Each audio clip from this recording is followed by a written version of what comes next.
Umrah al-thani, al-hajjah al-thaniyah تعتبر nafilah.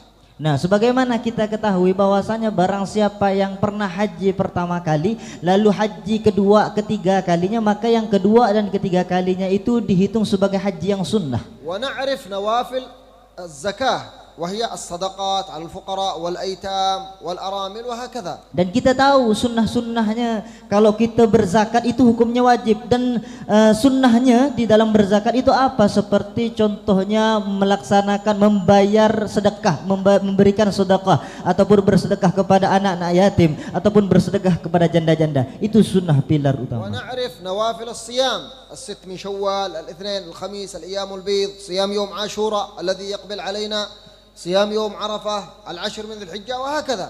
Dan kita ketahui pula di dalam puasa pun ada sunnahnya. Puasa kita tetap wajib, puasa Ramadan wajib. Di situ ada puasa sunnahnya, puasa Ashura, puasa Yaumul Abyad, dan puasa-puasa yang lainnya yang beliau sebutkan tadi. ونعرف نوافل الصلوات ركعتين قبل الفجر وكذلك قبلية الظهر بعدية الظهر والمغرب والعشاء والوتر والضحى معروفة هذه نوافل ركن الصلاة. Nah, kita ketahui juga di dalam sholat pun ada kesunahannya. Kita sholat 5 waktu itu wajib. Maka sunnahnya apa? Di situ ada juga yang namanya sholat sunnah, sholat sebelum isya, sholat setelah isya, sholat tahajud, sholat duha, dan sholat sunnah yang lainnya. بقي الركن الأهم وهو الشهادتين.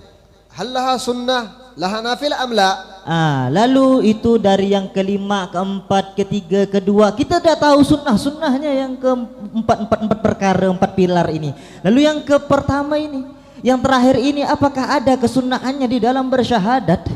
نعم سنة أو نافلة شهادة أن لا إله إلا الله ذكر الله باسم المفرد الله الله الله هذا نافلة كلمة لا إله إلا الله. Nah, maka jawabannya tentu ada para hadirin yang dirahmati Allah Subhanahu wa taala. Di dalam bersyahadat itu ada kesunahannya. Apa kesunahan di dalam bersyahadat itu? Adalah berzikir dengan zikir mufrad. Apa itu zikir mufrad? Adalah berzikir dengan menyebut nama Allah, Allah, Allah, Allah, Allah. Itu adalah kesunahannya. وهو أعظم الأذكار ذكر الله باسم المفرد الله الله الله. Dan itu adalah paling dahsyatnya zikir, yakni berzikir nama Allah dengan ismul mufrad, yakni Allah, Allah, Allah. وكلما ذكر الإنسان به تزكت نفسه وتهذبت وترقى.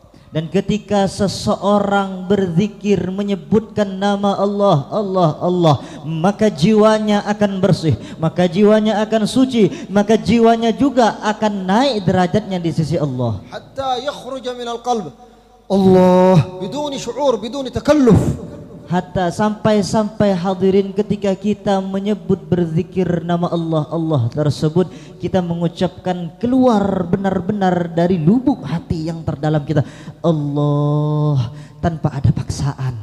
وتكون كلما ذكرك الله مباشرة تجدك تنطق الله من دون أن تدري وأن تشعر. Nah, ketika kita mengucapkan, kita berzikir nama Allah, maka dengan otomatis kita merasakan Allah tanpa kita sadari. ثم وأشهد أن محمد رسول الله. هل لها نافلة؟ ما هي نافلة شهادة أن محمد رسول الله؟ Lalu yang kedua, yang pertama tadi asyhadu an la ilaha illallah, sunnahnya adalah zikir ismul mufrad, yakni kalimat Allah, Allah, Allah. Lalu yang kedua adalah bagaimana dengan syahadat yang kedua, kan syahadatain. Syahadat yang kedua yakni asyhadu anna Muhammad Rasulullah. Apakah juga ada sunnahnya juga? شهادة نافلة شهادة أن محمد رسول الله الصلاة على النبي محمد. Maka kesunahan di dalam kalimat asyhadu anna Muhammadar Rasulullah adalah bersalawat kepada baginda Nabi Muhammad sallallahu alaihi wasallam. والصلاة على النبي صلى الله عليه وسلم لعظمة قدرها عند الله ليس لها حد. تصلي كم ما شئت ولو استغرقت الوقت كله فأنت في خير. Nah, Pak Ustadz, apakah Habib, apakah ada batasan seseorang yang bersolawat? Apakah ada batasan tertentu? Tidak. Maka siapapun orang yang ingin bersolawat, silahkan bersolawat sebanyak mungkin. Bahkan kalau bisa pun dalam sehari semalam dia menghabiskan waktunya untuk bersolawat kepada baginda Nabi Muhammad sallallahu alaihi wasallam. تجد في بعض الكتب يقول لك الصلاة على النبي واجبة لكن في العمر مرة واحدة. Dan dikatakan di sebagian di dalam kitab bahwasanya sholawat kepada baginda Nabi itu hukumnya wajib, yakni di dalam sekali seumur hidup. يقولون من صلى في العمر مرة واحدة فقد أدى الوجوب. هذا قول خاطئ وإن قاله بعض الفقهاء في الحواشي وفي الكتب. Nah, kalau seandainya di dalam kitab tersebut, maka kita bahas tadi itu, perkataan tadi itu. Bagaimana kalau ketika seseorang bersolawat satu kali, maka dia telah melaksanakan kewajibannya di dalam seumur hidupnya. Maka perkataan tersebut, pendapat tersebut adalah pendapat yang salah menurut ulama-ulama fikih. As-salatu ala nabi wajibatun alaina fi kulli yawm lianna haqqahu alaina azim. Maka wajib hadirin kita bersalawat kepada baginda Nabi Muhammad SAW bukan sekali seumur hidup, namun setiap hari di dalam hari-hari kita wajib bersalawat kepada baginda Nabi, karena haknya baginda Nabi Muhammad SAW terhadap kita itu sangatlah besar. Wal munafiq la yastati' an yusalli ala nabi karena salat makhsusah bil mu'minin. Sedangkan orang-orang yang di dalamnya ada sifat munafik, maka mereka tidak akan bisa mengucapkan untuk bersalawat kepada baginda Nabi. Karena Nabi sallallahu alaihi wasallam yaqul man shalla alayya 1000 marrah kataballahu lahu bara'atun minan nifaq. Bahkan karena Nabi Muhammad sallallahu alaihi wasallam pernah bersabda, barang siapa yang bersalawat kepada diriku 1000 kali, maka Allah catat dirinya dia terlepas daripada sifat kemunafikan.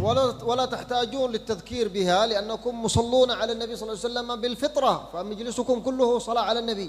Nah, sebenarnya saya tidak perlu menyebutkan semuanya karena hadirin semuanya yang hadir majelis ini kalian telah bersalat kepada baginda Nabi Muhammad SAW dengan sesungguh-sungguhnya salawat. Walakin علينا أن نعرف أن الصلاة على النبي ليست كغيرها من الأعمال. Maka tetapi perlu kita ketahui bahwasanya khusus untuk sholawat ini berbeda daripada ibadah amal-amal yang lainnya. As-salat 'ala an-nabi la tadkhul fi mas'alati al-hasanat wa ath-thawab atau hakadha, la tadkhul fi hadzal majal. Nah, kalau kita membahas tentang salat kepada baginda Nabi, kita udah tidak perlu membahas, kita tidak perlu memasukkan ke dalam problematika permasalahan ini baik atau tidaknya, pahala atau tidaknya. As-salat 'ala an-nabi mubasharah thawabuha min Allah, yusalli Allah alaik, man shalla alayya salah sallallahu wa malaikatahu biha alaihi ashra. Karena kenapa hadirin? Karena ketika seseorang bersalawat kepada baginda Nabi, maka itu langsung nyampai kepada Allah, dan Allah langsunglah serta para malaikat-malaikat Allah yang akan membalas salawat tersebut dengan 10 salawat dari Allah dan malaikat. اجري مقارنة بين هذا الموضوع أنك تصلي على النبي يصلي الله عليك وأنك تذكر الله يذكرك الله. إذن الصلاة على النبي وذكر الله شيء واحد. Kalau kita lihat dalam permasalahan pembahasan ini, bahwasanya ketika kita bersolawat kepada Nabi, kita juga termasuk orang yang berzikir kepada Allah. Kita berzikir kepada Allah, kita juga termasuk berzikir kepada Allah. Maka salawat kepada baginda Nabi serta berzikir kepada Allah itu sesuatu yang memiliki hubungan satu sama lain. وفي الأخير نجدد شكرنا وحمدنا لله على حضور هذا المجلس وإن شاء الله نكون في دعائكم في كل أسبوع ويجعل لنا الله خير ونصيب من مجلسكم دائما أبدا. Dan alhamdulillah terima kasih banyak dengan hadirnya saya di majelis ini, saya mengucapkan terima kasih banyak. Semoga Allah Subhanahu wa taala selalu mempermudah di dalam majelis ini, dan kami akan selalu mendoakan untuk majelis ini, dan semoga Allah Subhanahu wa taala mendatangkan saya ke majelis ini. Wabillahi taufiq wal hidayah. Wassalamualaikum warahmatullahi wabarakatuh. Waalaikumsalam warahmatullahi taala wabarakatuh.